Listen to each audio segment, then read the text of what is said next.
So you start walking these steps, and at the beginning of it, in the railing, there's these carved intentions. It says, when you are walking these steps, treat every step as a year of your life, walk intentionally, and remember each step as vividly as you can.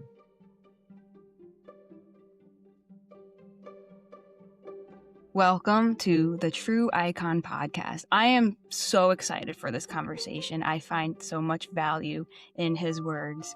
So who am I talking with? Eugene O'Neill. He's a muralist, art educator, the founder of Made in Truth. So much in common already with truth. He transforms communities and the education space through a powerful blend of art and wellness. So he doesn't just paint the walls and make the art. He also helps other people and their journeys and them for them to tap into themselves and their meaning so that they can be heartfelt and alive, right? So I am so excited to welcome you, Eugene.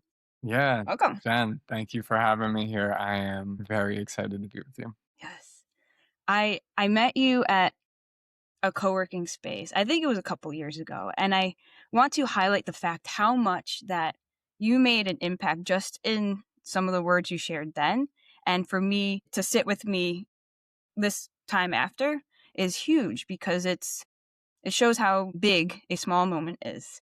Yeah, I agree. So It was wonderful. I was so grateful that Jade decided to invite me in.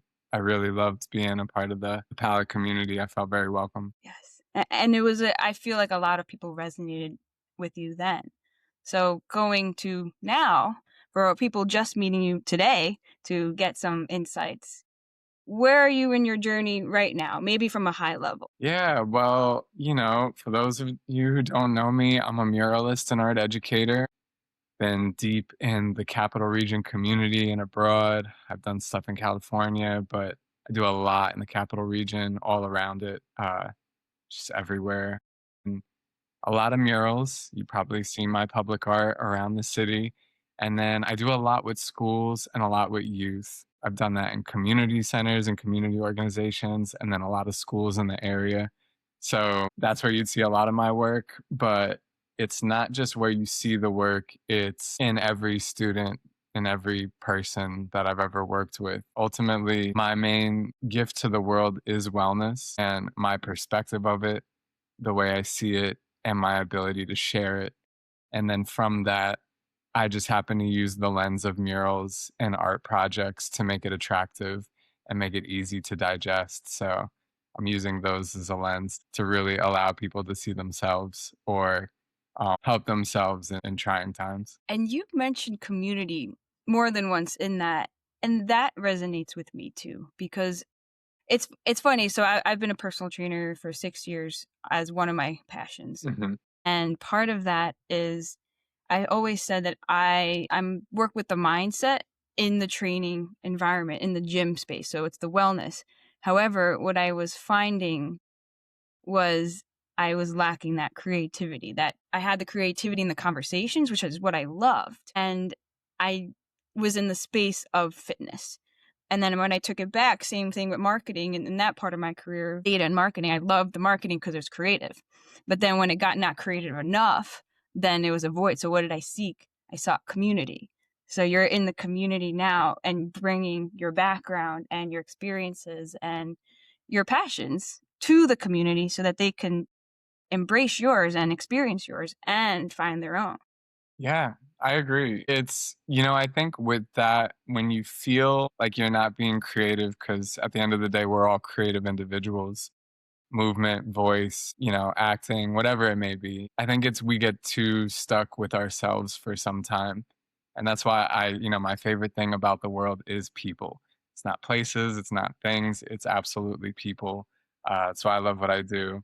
But ultimately, I think we get used to our routine and we think this is how we function and this is how, we're optimal in this level of structure. But structure is an illusion to a degree. Every time is relative and we have so much to gain from each other no matter what age you are.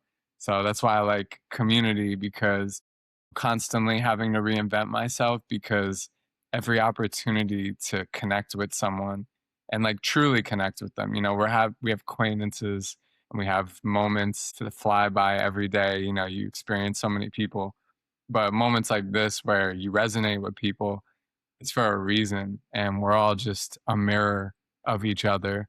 You see yourself in someone else. And that is the universe telling you that there's something here that you need to realize about yourself, you need to be more aware of. And you use someone else as somewhat of a treasure map in order to uncover something about you that is waiting to be discovered. So I love that opportunity. And because I do this with kids so much, intergenerationally, I'm learning on like such a mass scale, revisiting those early cognitive levels, as well as the ones that are refined, as well as the ones that are later in life that need to be unlearned in order to move forward, where we hit certain roadblocks. So it's community is everything. And that is the untapped creativity that we all have. It relates to me in the sense that at one point in my life, I don't even know if it was when I was born, but like, at one point in my life, something changed where I realized I could learn something from everyone. And I genuinely believe that because if I can learn something, no person has the exact same background, route, race, history, perspectives, mind, body, then each person has their own. And for me to think that I know that better than someone else just because I'm in my own bubble, then who am I? So I always found I could learn at least something, even if at the moment it's what not to do to do the right thing, the right thing. That's honestly the best thing you can learn is what not to do first. And then the race is on, so many more doors open when you just realize which ones you don't want to go through. Yes. Okay. So speaking on that, maybe we've talked a little bit in the past of what has been guiding you lately. And you mentioned three things that I thought were more values, but it seems like they hold a lot of meaning to you. Do you mind sharing those? Yeah. And what in particular are we discussing? We've shared a lot. Yes. So, joy. The big three. The Yes. big three. Peace, We love, talked a lot about a lot. You're right. I have pages and pages, like from notes from talking. So peace, love, yeah, and joy. Well, when you think about the vibrational frequencies of the universe, those under enlightenment are the top three. Then you get into pride, you get into fear, you get into envy, and it's high vibrational to low vibrational. So I had gone on a wellness retreat at a darker time in my life. I had some close family members pass away one after another, and I spent a lot of time showing up for other people because of my experiences and my wellness practice and my ability to help them through it. But, who heals the healers at that point? And that's always that's why, honestly, that's why I do what I do. Cause, I'm always trying to support the educators. It's why I'm somewhat of an honorary teacher to all of these children because you can't teach them everything, but I can teach them some things. And then so can you. And from that part, we make them whole. So I went to this wellness retreat, and it was ironically the Find Your True Self wellness retreat. And yeah, they focused on a lot of traditional Chinese practices. There was a lot of Tai Chi and movement. There was certain wellness practices from the Chinese dialect that really made us dig deep. And one of those days, we started to look more textbook and see some of these vibrational frequencies and how often we were acting upon certain emotions and feelings within that chart. And I started to realize that if we were going to enlighten ourselves, if we were going to be something deeper than what we already were, you have to keep moving up the ladder. And the top three are peace, love, and joy. And as cheesy as that sounds, as much as we want to hang that plaque over our bathroom door, it is the answer for living. And it sounds cliche and it sounds like, okay, yeah, we can just, yeah, more peace, more love, more joy. But at the end of the day, the more you realize what those mean to you, how they actually show up in your personal life, how often and with who, It's a lot Mm. easier to expand them. It's a lot easier to create consistency with them. Ultimately, I've just removed a lot of negativity, a lot of stress, a lot of broken paths. My paths moving forward are a lot more clear when I've simplified the goal.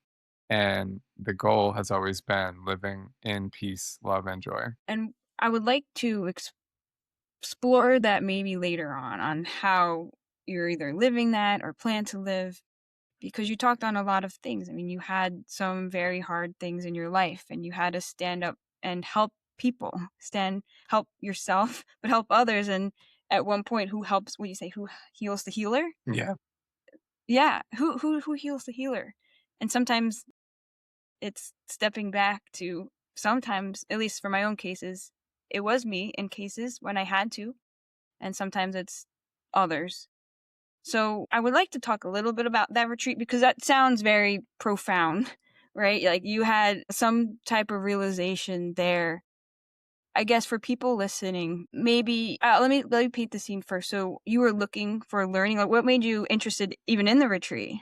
Well, it was a dark time, you know. I mean, my mother was shattered from the experience of losing her brother, my godfather. And then as a result, her mother passed away from heartbreak. And my mother was no longer the person she was before. And ironically, I had dealt with a deeper experience of that in my past. You know, I had a relationship of like 8.5 years, and my ex had lost her mother. And at that time, she fell into the darkest pit, and it felt reminiscent of my mother. But, you know, my ex, like, she couldn't even go to the bathroom alone. Like, it was like suicide watch 24/7. I was working less, I was spending more time as a caretaker. And that kind of goes back into some of the things we were talking about, like, how are you always helping people? I was practicing it on the deepest and most intentional level every second of my life for 2, 3 years straight. And of course, I would do that. You never leave someone in that moment. And even though it disintegrated our relationship, she was always a really good person. And I knew that, like, she helped a lot of people in her job. She was disaster prepared management for Red Cross. If there was a disaster happening, she was helping people. And it's like, listen, I am I felt like a war medic. That's what I feel like half the time. It's like I am the person who helps the people who help the people. Mm. You don't find that right away. Sometimes you're like, am I the one cast into glory? Like, am I the one leading the charge? And it's like I find myself behind the scenes a lot of the time. But I'm always with the people who are making things happen. So I see that as a call to action. And, you know, no one is putting the battery pack in those people. They're self driven and often burning out. And I was seeing this pattern amongst high performers and successful individuals. And I was like, I know exactly what to do to fix you with mindset, physical action, rest. So I've done that over the years with a lot of different people, successful people. So I cut to having this prior experience, you know, in the present. I realized that why did that always happen to me? Why did I have this experience? Why did it ruin my relationship? Someone I thought I would be with for the rest of my life. And it stopped. It cut short. And I realized it was the divine practice that helped me heal my entire family who had no idea how to handle this sudden loss. It was an unexpected death and it continued to bring tragedy to them. So I had all the wellness practices. I knew the stages of their grief. I knew exactly what they were going through and feeling. And I was able to provide the right mindset, provide the right calmness, the control, the embodiment of what they needed to inspire to be moving forward, you know. And as a result of that, I pushed my own healing aside. Mm. That was something I'm used to doing. You know, I'm a camel of sorts for putting others first and dealing with myself later. But at the end of the day, I've taken such a deep dive into wellness practices to heal myself, to keep myself alive, to make sure that I'm regulated. And I always was interested in understanding myself deeper on a more esoteric level. So, I go to this wellness retreat. It was kind of a divine intervention. I forget what exactly made me see it, but I remember I was thinking about my uncle deeply. And all of a sudden, I received this Instagram post, and it was these people talking about energy centers in the body and holding in certain energy and what that actually does to the body. Like, we talk about all Yeah. these physical things, we talk about health, we talk about it from a medical sense, but no one's really quantifying energetic data and stats and like the science behind it. And it was like he was so focused on his past marriage, and I could always tell these certain emotions that he would feel and where those show up in the body, and those places that it was showing up in the body were the exact areas of his body that failed him.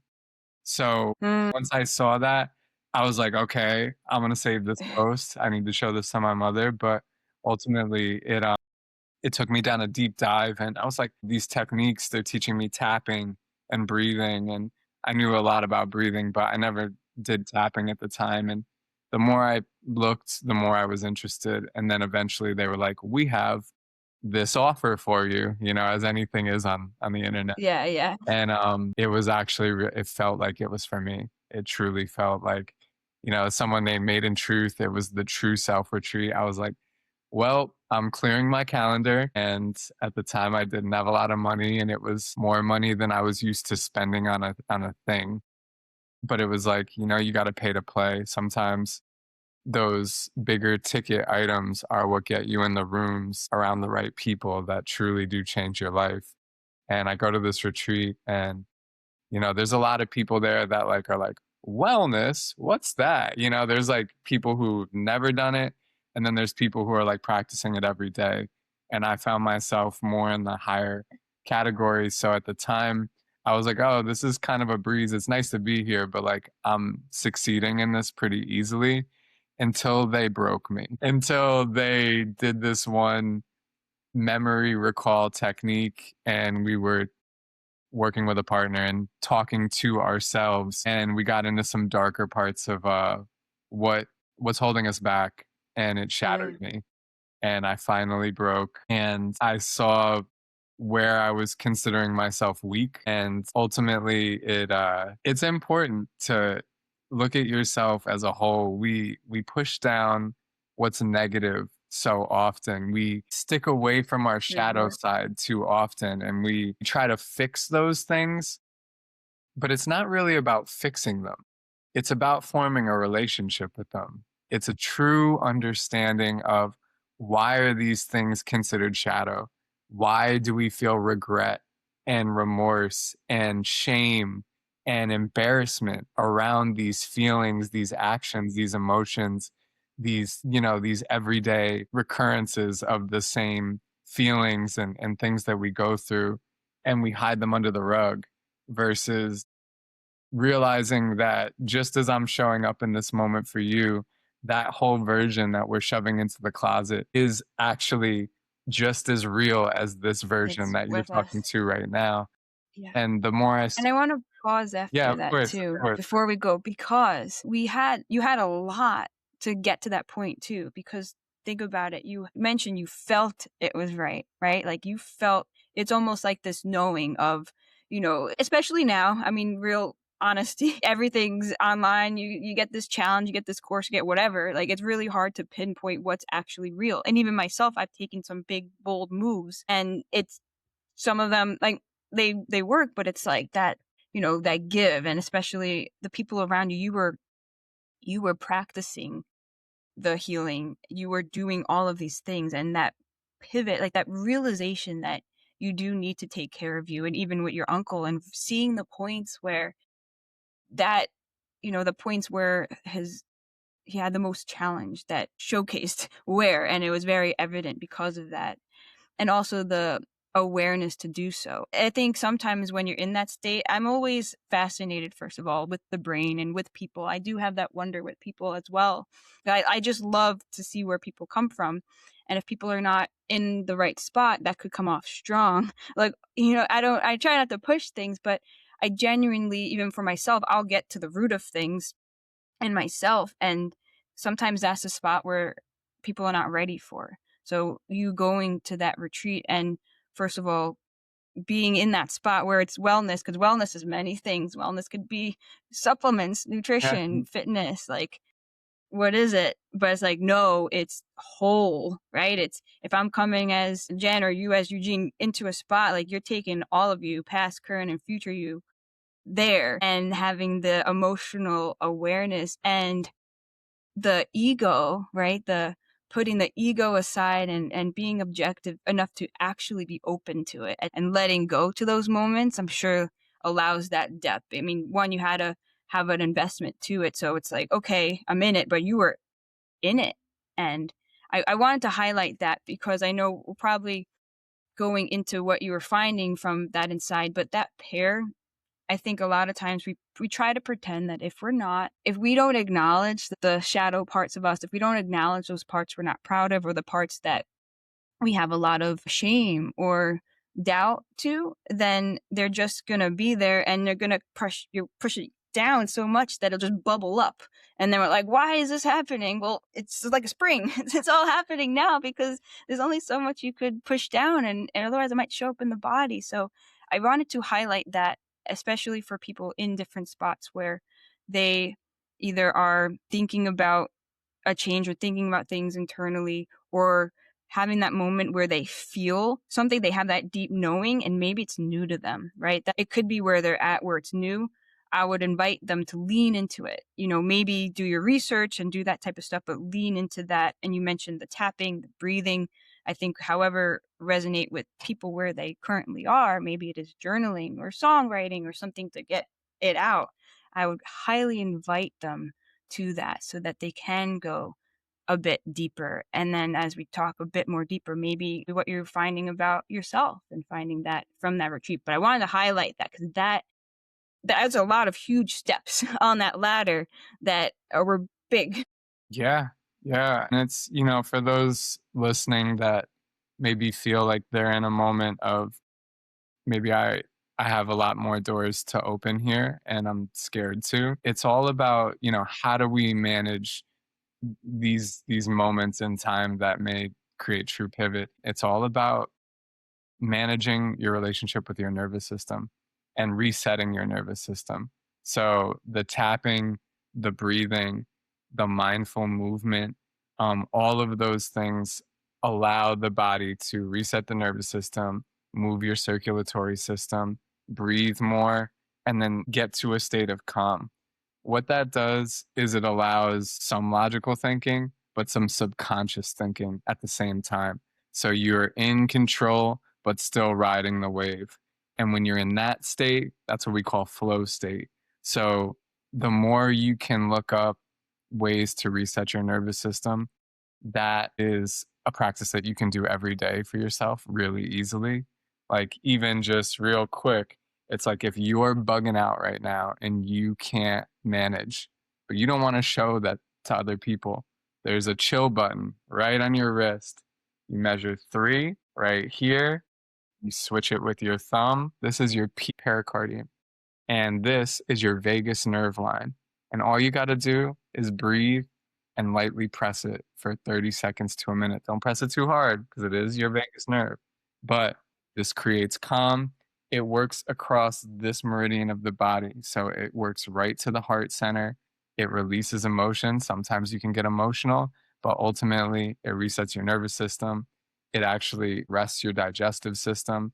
For women who are pregnant, it actually soothes the baby as well. There's a lot of easy techniques. This isn't like full-blown yoga. It's like just figuring out ways to reset your nervous system. And then from that, it's all about mentorship. It's like I always put myself in places with people who were way better than I was. That's how you level up. And it's like they're more experienced, They're just as much in practice as you.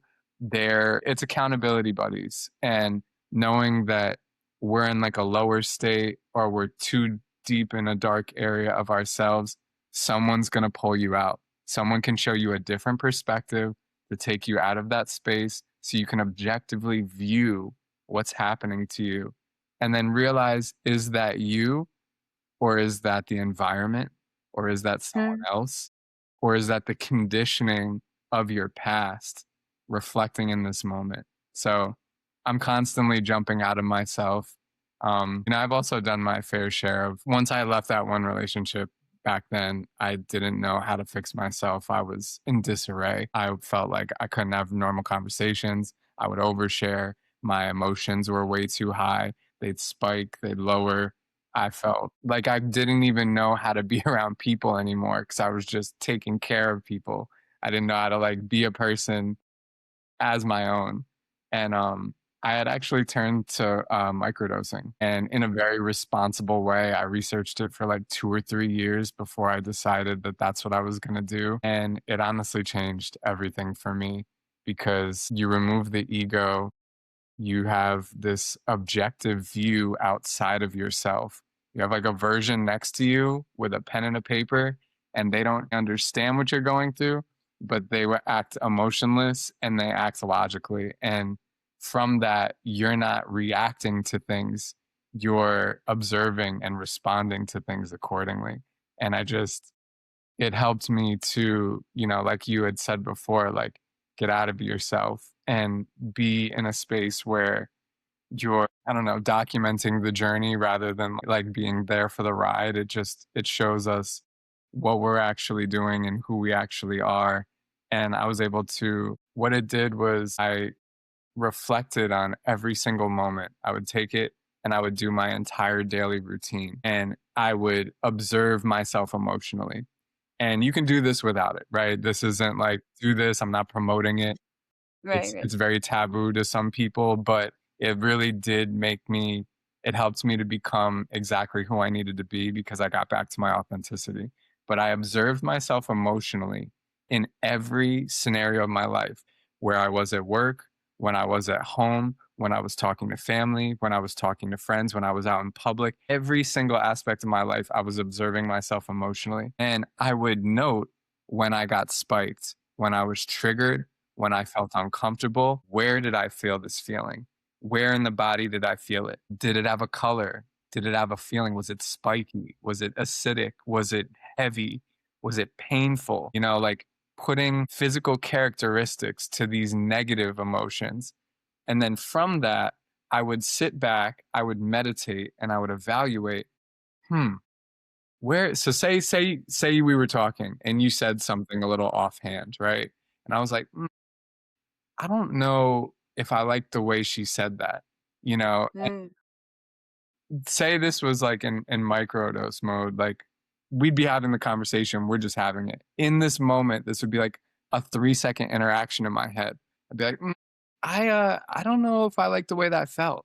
I'd be like, that my gut feels weird from that. Where have I felt that before? I felt that 13 times before. Now all of a sudden it would just pop up in my head like a GPS, like all the little pinpoints. And I could jump into one of those moments and observe it and not get lost in a prior thought that triggered me, but observe what that thought and that emotion and that experience meant. Jump back out of it, look at what they all meant as a whole. And then I would jump back out of that, back to our situation and observe, is this her or is this my prior experience? Mm. Like triggering this moment. Like, did she actually affect me in this moment or is my past affecting me in this moment? And then I was able to like say, okay, I know where that's coming from. And then 3 seconds later, I'd respond accordingly versus jump off or remove myself from the situation or do something drastic that was unnecessary because I didn't have control over my emotions at the time. So it's these constant moments of like checking and understanding and realizing where these true triggers are actually coming from and seeing them through feeling. Like that's why me being an artist is so important to my wellness and why I encourage everyone to be creative because ultimately this energy, it's a physical thing. We don't see it, but we feel it. But under certain microscopes and things, like you can see it. It has a wave, it has a spectrum, it has a frequency, it has a vibration, it has a color. So the more we can feel it and create an identity around it, does it show up as a person? Does it look like a color? Does it feel like something? Is there a pain to it? Is there a temperature to it? Is there a smell? All of those memory factors, all of our senses being used to identify and uncover feeling will show you the true path as to where that originated. And I did that so often that I removed all of them and I became myself again. And that's why I move so authentically and why I can look at myself so objectively without shame or fear or regret, because I know that in this moment, I can observe enough without reacting that whatever choice I make in this moment is my own. It's not one that is impulsed on me or one that is preconditioned from another life experience. It's one that I truly chose, and that drastically increased my confidence. And then it also made me feel in control. Even if you don't feel in control, like I still know how to feel in control and how to discover when I don't. So that, that's a long and short. I love the experience, and I don't do it anymore because I didn't want dependency. I didn't want, like, I need this thing in order to feel this way. But I proved to myself that the experiences, then they last. It's not like smoking weed or something like that and you're like, oh, I feel great right now, and then the smoke clears and you don't know what happened. Like, you don't remember what realization you had, and it's so fleeting.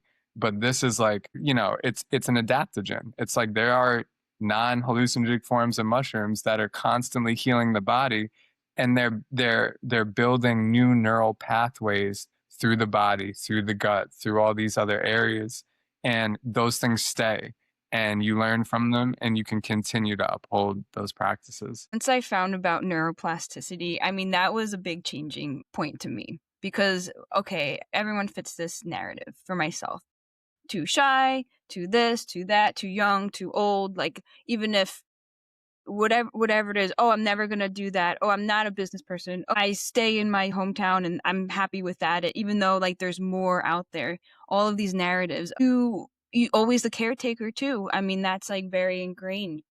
And especially with high performers, high achievers, ambitious individuals, a lot of the terms that people might who resonate with, who are always looking for that, not always, but who may look for that type of acknowledgement and appreciation and some type of external validation to do the things. And I'm not a doctor. I don't have my own journey on what you mentioned, but I pulled the pieces. Like, I was at breaking points by myself too. And I want to talk a little bit about this and then go into, I really like some of the examples you shared before. So for me, it was very, I would live my life based on other people, what they wanted me to do. And I think a lot of people deal with this. Oh, you need to go to college, you need to be a doctor, you need to be a lawyer, etc. Like, you have this plan.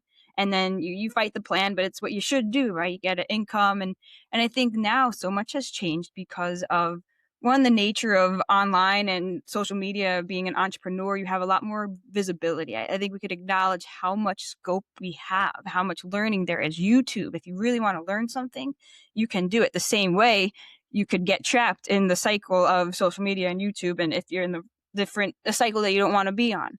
However, I think it came in pieces. I was talking to my husband today about it. When I left, I'm more from downstate, just a couple hours, but I went to school in upstate New York, and I was debating leaving and going back home or staying upstate. And I think I needed enough. I knew at the first time I really knew something that was like my own. I knew it was my own thought. I needed my own space, right? I needed my own growth. And I knew that I would not have that if I was in past environments. I just needed that confidence. I needed to go through that.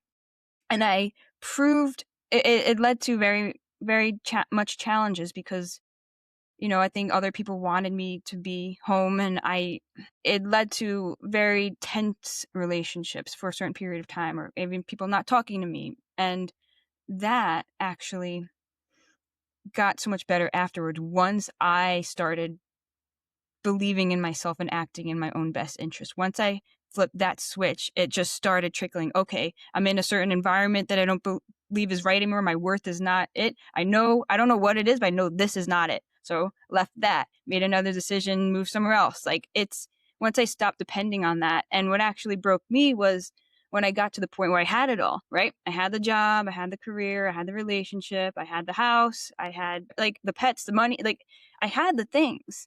And then I'm like, what's missing? What is missing? Shouldn't I have it? Like I checked all these boxes. And then I think that realization of, well, something's missing. So then I tried to unpack things. And then pushing things back down like that spring, it just bubbles up. So, oh, what's impacted? Okay, maybe my house is impacted. Okay, maybe my relationship is impacted. My job impacted. Okay, without all of those things, what do I have? And it took me a while to find, luckily at that time, I was very much into journaling. And I was doing therapy for a bit, just in general. Again, I also like the brain, so I'm always like, what's going on? But at that point, I had a bit of enough of a foundation for me to realize that I could do journaling and just put all my thoughts to paper. I had myself. And it was a time when I reached out to other people, and in this case, family was very important and with me.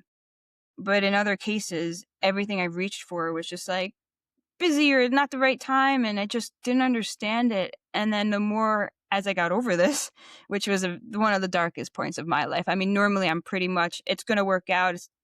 I knew it was going to work out, but I was very low, and I don't think I shared this part before. So now, a year and a half later, I realized it was all for a reason. I mean, it was all without realizing the guilt of all the other things. How can I grow to be my true self? Where TrueIcon was born. How can I be myself if I don't know myself? So I have to find myself. And that means letting go of everything. So it literally didn't matter. Oh, I'm doing this anyways. I'm doing this anyways, if you like it or not, because I know that this is it. And then it starts working. And then, it's really cool when people start sharing your vision when you're not there, or they share it to other people while you're there. It's like, wait a minute, this is a huge impact. And even you, Eugene, I mean, you make a big impact in what you do in the community that you do, so much so I could talk with you for a long time. I could sit and we could chat for probably a long time. Well, that's very So true. I I really resonate with that. But that you mentioned true a lot too when this podcast you mentioned the word true, and people always tell me I do. It's on brand. So something's yeah, but that's my story, and I think it's similar path of like you have to break it down in order to go up, like just like that wave, right? The up and down. I mean, you don't have the up without going through the challenges, the heartbreak, the lessons. Like how can you have such a strong voice if you don't know what you're fighting for? So that's where I'm at with that. And I want to highlight because I found this very profound, and I'm a visual person.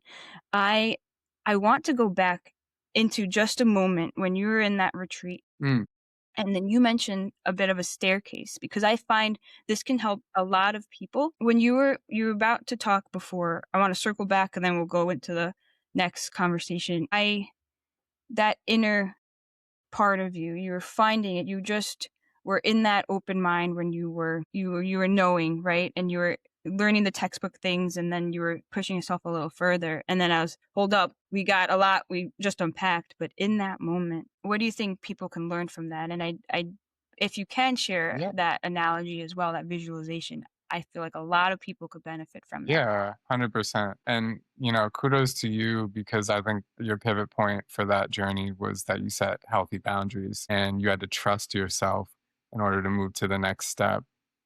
Remove yourself from a complete environment that had control over you, but knowing that that boundary was set in place, whether they choose to follow along later or not, like you said, your wisdom, your experience is being explained and taught and shared through other people. So hopefully it reached back to them, but you made the right choice. So, I applaud you for that.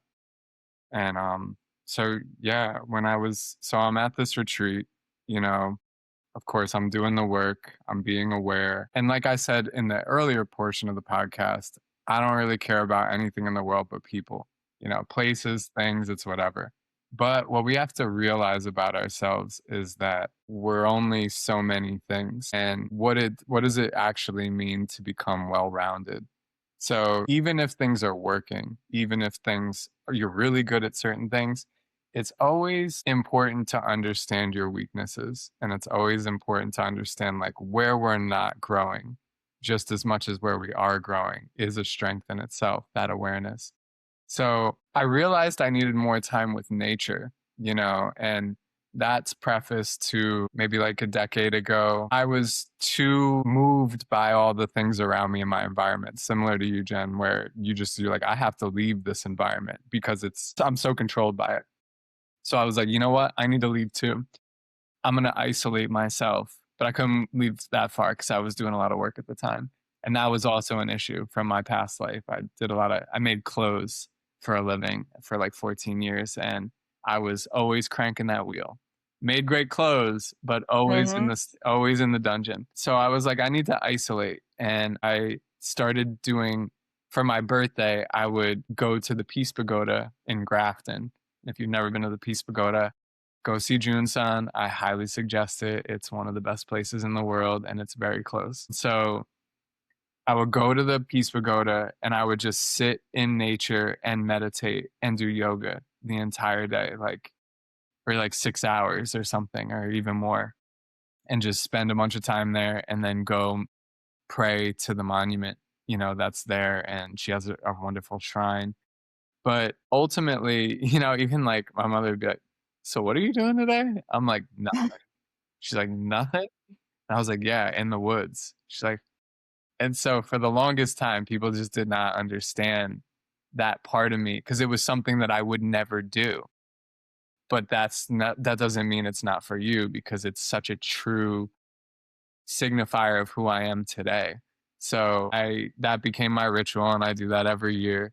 But ultimately it taught me how to talk to nature. It taught me how to talk to the earth.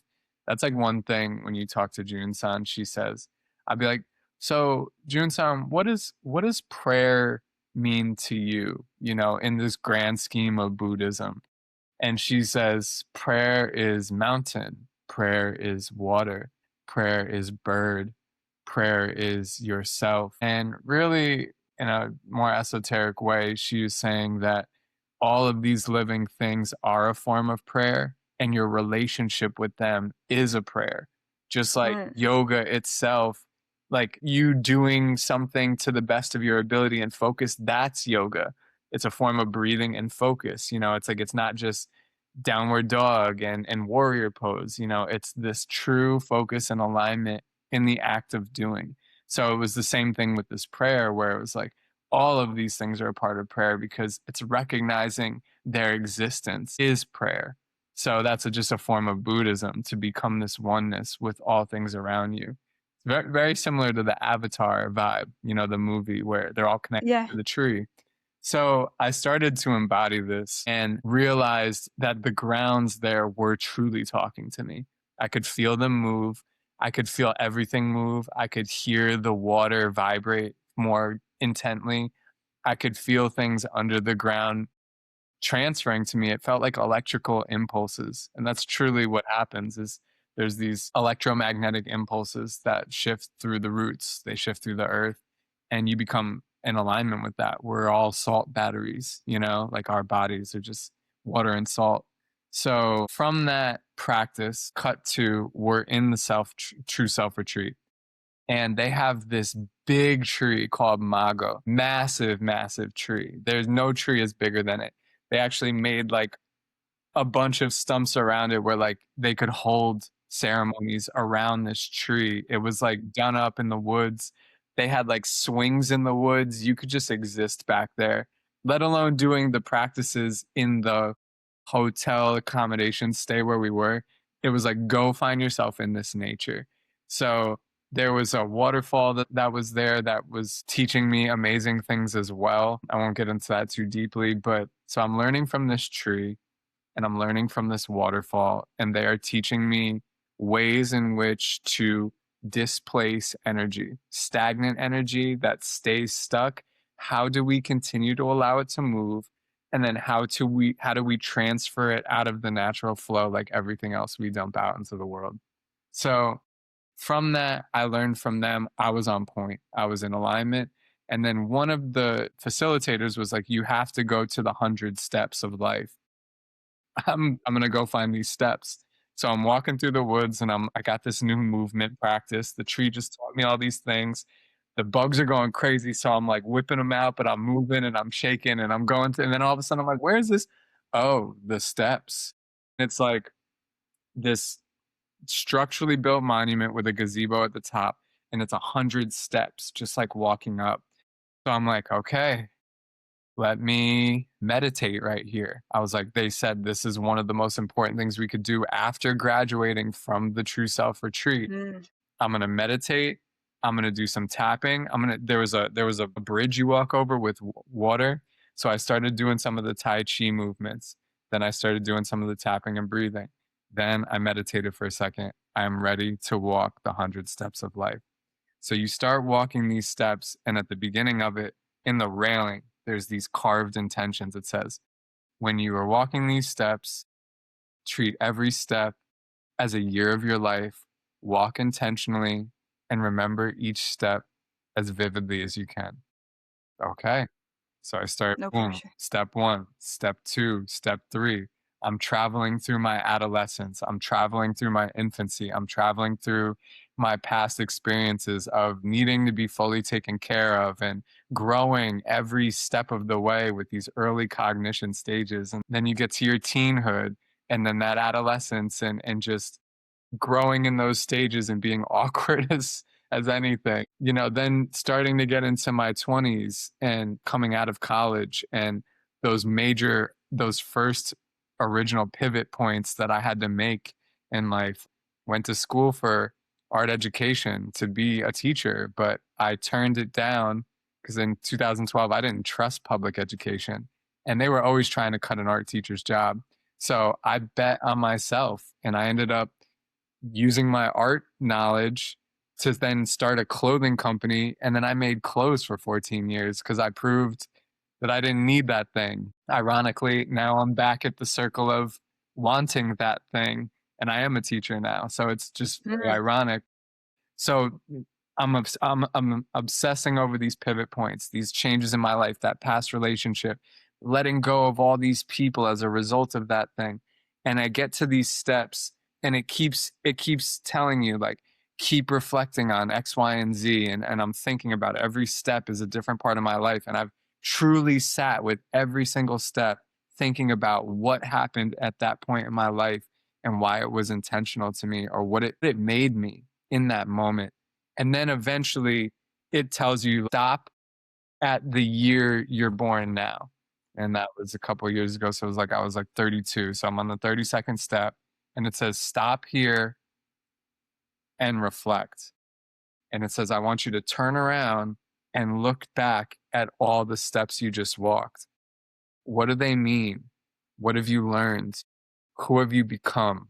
How have you grown? What does it mean to be you right now? And I was like, they really took a lot of time with these steps. These are some good. Yeah, they went deep. It goes so deep, and I'm like looking at them and I'm like, oh my God. And I'm literally looking at my whole life, 30 feet up in the air, just like, they're not 30 feet, no, probably like 15 or whatever. It's just 30 steps. So I'm just looking down and I'm like, that's my whole life right there. And then all of a sudden it says, now I want you to turn around and I want you to look ahead. I'm looking at 70 more steps. And it's like, what do you want for yourself in these next 70 steps? And then I was like thinking about it, like, because my mind works in art. So I'm looking at each step as almost a different color, a different shade, a different texture. They all taught me something all different about myself. And they're like, now let's plan the next steps ahead. And I'm like, oh my God, it felt overwhelming. It was like, Yeah. I got to think, what color is this one? And what texture is this one? And how do I want to live at this stage in my life and this? And that is when divine order came in and shut the shit down. I said, no, because I was like thinking about too many things. I was Overthinking, thinking about yeah. it too granular. And it was Yeah. like, there's simplicity to life here.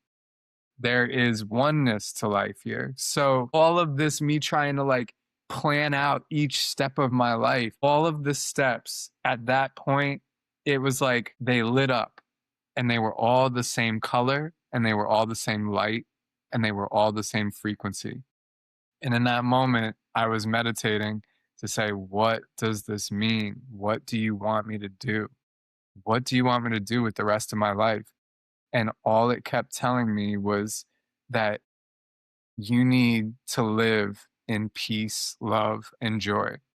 And I was like, that's it? That's it. Forever? Forever. All of these are peace, love, and joy. And then that's when everything started to become less. I had less fear. I had less worry. I had less planning going on in my head. And I started to just accept things. It was a divine acceptance. It was almost a blind acceptance. But at that point, it wasn't blind because I felt more in control than I ever had when it gave me less information. So it was Yeah. like, if I can just live each year embodying peace, love, and joy energy, that is all I need to do for the rest of my life in order to lead a filling and successful life. And then as I just took every step, I believed it even more. I believed Mm. that I could be peace. I believed that I could share love. I could embody love. I could become joy. I could find joyful moments in everything. And I just kept embodying that as I stepped all the way up the steps. And then I got all the way up to the top, and it said something like, what a beautiful life this is, or something like that. And I just looked back down at all the steps and I was like, and you're at the top of this gazebo, and then it goes to this like little shrine area. And I continued to meditate again, and I continued to say like, I hear you, I honor you, and I believe you, and I will uphold this frequency to my end, to my next. There's no end. There's just Yeah. new beginning. Next And we adventure. continue to begin over and over again. And that's the beauty of it, is it was simple, but it was defining, and everything can be categorized by feeling. And then as long as we exist in that positive upper high vibrational feeling, any experience thereafter would be in alignment with who I wanted to be and who I am. That's beautiful. Yeah, it was awesome. And it was like, Yeah. what an amazing place that some people didn't have that experience like I did. You got to go exploring for that shit. You got to go Yeah. find it, and it's calling you. That's the thing, is like we hear these things in our head. We hear that sound when you think that thought, or the TV turns on randomly and like we think it's bugging. And the world is constantly trying to tell you that you're right, or it's trying to affirm you, or it's trying to help you, or it's trying to redirect you. And we have to figure out where in life those things are happening, because it's sound, it's visual, it's the person that you were thinking something and then they came up and had a conversation about this thought, and it reaffirms what you were just feeling. All of those elements, I take them as a law, and I truly embody them and bring them into my life as teachers and educators. And we can be taught by anything. And from that, it has drawn me to places like that. It told me to book the flight, it told me to take the trip and focus on myself. The more I just could get into a place like that, that could create these defining moments of what I want to be, who I want to be. And it's not even who I want to be. None of that was career based. That was just how I want to feel while being. That's who I want to be. I want to just embody that. So we don't always have to like be something. You just have to be happy and find ways, like, what does that mean to you? I always say this to my kids because a lot of them are dealing with things where they don't know how to make the right choice. They're at the pivot point where they need to pick career and future goals, and they Mhm. don't even know who they are yet. And then some of them are like way overperforming and they don't even know who they are because they're just trying to make their parents happy. And I always say, I want you to make 2 lists for me. What do you like and what do you love? And then from those 2 lists, we can figure out everything about you right now. And you don't have to deal with, I could save someone 6 to 8 years of bad choices just within making those 2 lists. What do you like and what do you love? And an example of that for me is like, I like to paint, but I love people, absolutely love people. I like making murals, but I love creating community. Those all are about the same thing, but those lists are 2 vastly different things, and they say extremely different things about you. Your likes are the things that you mechanically find yourself enjoying, the repetitions, the routines, the interests of life, but the love category ends up being something a lot deeper, and it's the things that drive us. It's the things that motivate us. It's the things that make us question why we tick.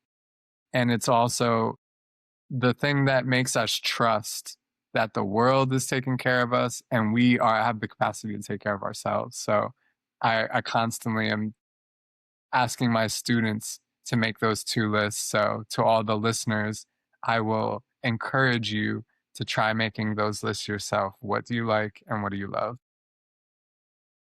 I think people could truly resonate with that. And it's funny, I laughed in here when you said community, because I was writing my love and like list. I wrote people for love, nature, art. I've always, if you asked me when I was younger what I wanted to be, I would have said an artist. But I think I didn't realize art comes in so many forms. So I'm like, well, it's hard for me to draw. This is something I made for my great grandma. It says smile. Wow. And it's a rose and a butterfly. Oh, And it had like really tiny little detail things in there. I don't know how many years ago. And it just kind of came to me. And it showed me that like it could just come from inside, and sometimes people never left. You know, there's so many details here that this stayed with her till she moved on. And it's funny, like me as a younger artist, I didn't know what that meant, but I think now it's realizing that there's so many forms of it. And in my like list, I would say maybe marketing or fitness, but I laughed with love because I wrote community, and I wrote it and then you said community. So we're talking about signs. I know I'm fascinated by, yes, exactly. Like there's a sign. It's tangible. You can't read it probably in my writing. I don't even know, but it's there. It says community, and then I don't know what the second word says because I was like, whoa. But it's that. So I want to, as we start to close this podcast, again, we can talk about so many things to this. that we can. You know, the like versus the love. That's a huge takeaway. I think for anyone, even just seeing whatever comes. You don't have to agree with it. I think one thing I've learned a lot more now is kind of fighting with it in a good way. Like I have a lot more intuition now than I had before, and I'm continuing to grow deeper in it. And it's funny because every time I shared my story earlier about all the things that are going wrong, because I was able to let go then, I'm like, if I'm going to own my values of integrity and truth, then that means that I have to let everyone else live their true values. For a very tangible example, and I've talked about this in one way, shape, or form, where I had my husband at the time, he was going through different job transitions. We were figuring out us, right? I think we were just a few years in, and he was having a hard time finding himself because we'll go like high achiever route, high performer, right? Him and I are very similar in that we've had similar thoughts, and that's how we bond. And that's also what makes us like deep into those things. But now we're on this journey together. He's building his own photography business and I'm building mine. And I'm like, why are we separate? I'm like, oh, because we had to find ourselves first. And then we could collaborate, where we have to find ourselves. But we were in this point where we were kind of iffy, but I realized 2 things. One, that if I really loved him, which I do, if I really, really loved him, then I have to let him go and not let what I wanted him to be. Yeah. And I had to own that. And I'm like, okay, if I could have let that go, let the job stuff, let whatever, let it go, clean slate, so that I could build my life based on my values. And it really is that integrity, that truth, that genuine trueness and honesty and wonder. I don't know if that's a value, but wonder. That's Under something that I'm absolutely. always in awe with the world, almost so much overwhelming sense of genuine gratitude. Like I'm like, this is so much. So sometimes it's overwhelming. In that moment, I realized that, if I'm really going to live, if I'm going to say it, I'm going to practice what I preach. Because what am I going to, how can I have integrity if I say it and not do it? And that was a pivotal point. And you know what? After we unpacked a lot of stuff together, we're together now and we're stronger because of it. Because what we realize is we were building our own lives based on other people's expectations and based on a lot of things. And we were building it so much that we weren't the same people because we were so built up that I'm this person and he's that person and we're in work mode, corporate mode. And then like, no wonder we're not clicking because we're a facade. And then we had to unpack each other, and then we're now unpacking, and now we're like, oh, our true selves are here. So now when we unpack those layers, we find our true selves again, but we were distancing ourselves because we were not being true to ourselves. Therefore, we weren't clicking.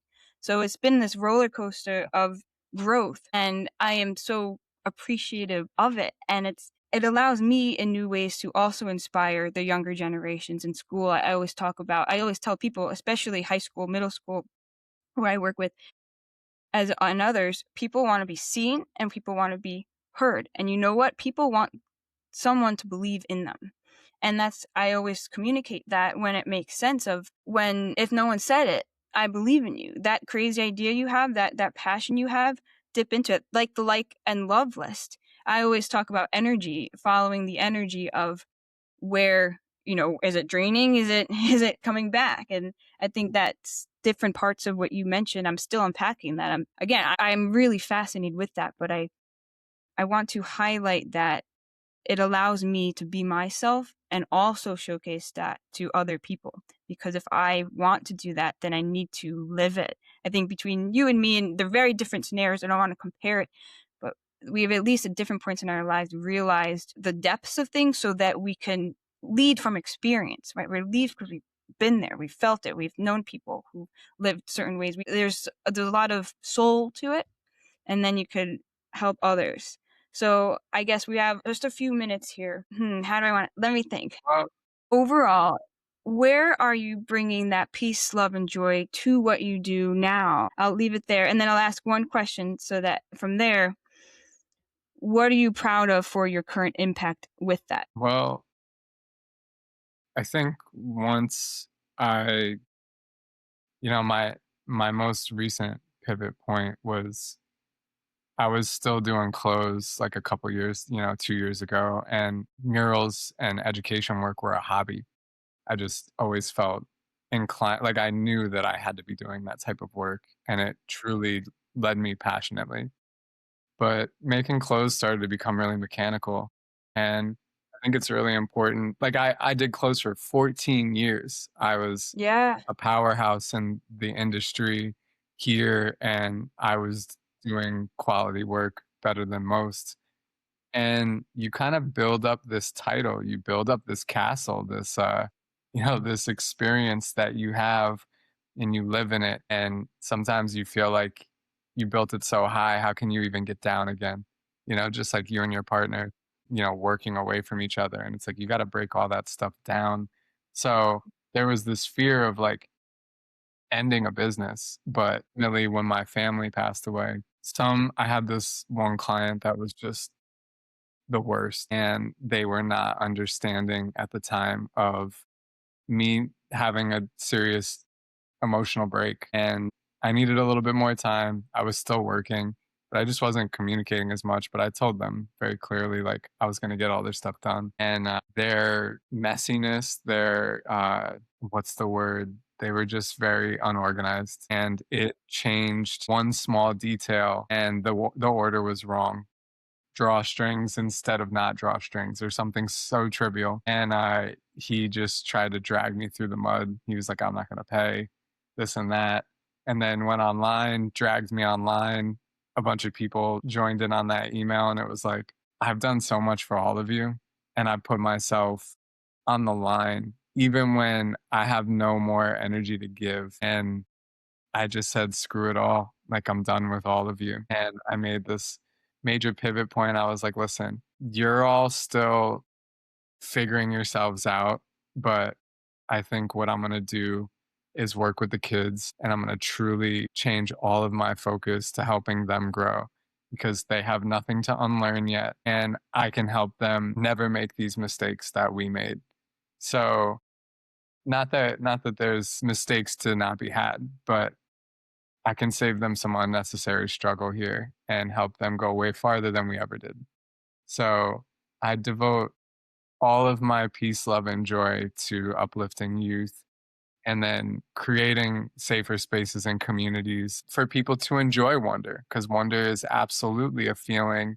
It's just like peace, love, and joy. It is joy and wonder are the direct energetic emotions that connect us to our inner child. And it's really important that as we grow up, some people forget that they have an inner child. And I've had that moment myself through the spiritual retreat that I went on. And you find them again and realize you just left them somewhere. You abandoned them. You stopped talking to them. They're hidden. And if we as adults can uncover where that moment happened and when you stopped listening to your inner child and realizing that the inner parent and the inner child always are working together to become a more whole version of yourself, you'll have a vitality and a lust for living and an emotional joy that you didn't realize was possible. It is the coffee to your morning. It is the fresh air to every day that you wake up. You won't realize how much energetically you're missing until you've reconnected to your inner child and you still have to parent them.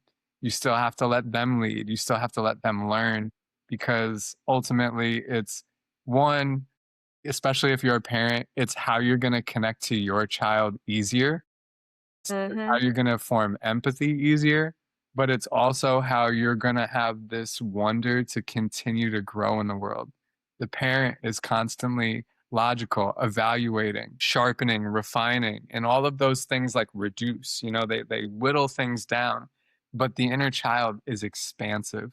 And it's really important for us to not lose our ability to expand because we don't know everything in the world. And I've changed 15 to 25 times in my life and become different versions and we evolve, but you don't evolve without that expansion. So I really am helping. So to answer that question, I am helping people through that expansion and through that relearning. That's what I do, and I just happen to do it through murals and art programs. So it's my gift to the world. Appreciate all of your wisdom and thoughts, and I think people can get a lot out of this conversation, and I invite people to be open to at least thinking about the possibility to letting go, or at least taking a moment to breathe. At bare minimum, breathe. That point that you mentioned, right? The vagus nerve, 3 down. And also forgiving yourself for Mm. not having the tools, not having the experience, and not having the knowing in the moments where you may have made a decision that you really don't feel happy about, or you don't feel like you handled it the right way, and it looms over your head and it creates traumas or triggers. That version of you didn't have all the tools and knowing that you have now. You have to forgive that version and accept them and then move forward. It's like without that forgiveness, we can never move out of the past. So that's the start of all of this growth is finding forgiveness in the moments in which you couldn't show up as the version you'd like to be now or you are. And I call it grace, kind to yourself Grace. and kind to others. And I invite everyone listening to stay true to themselves and boldly grow. Stay Thank you, true. Eugene.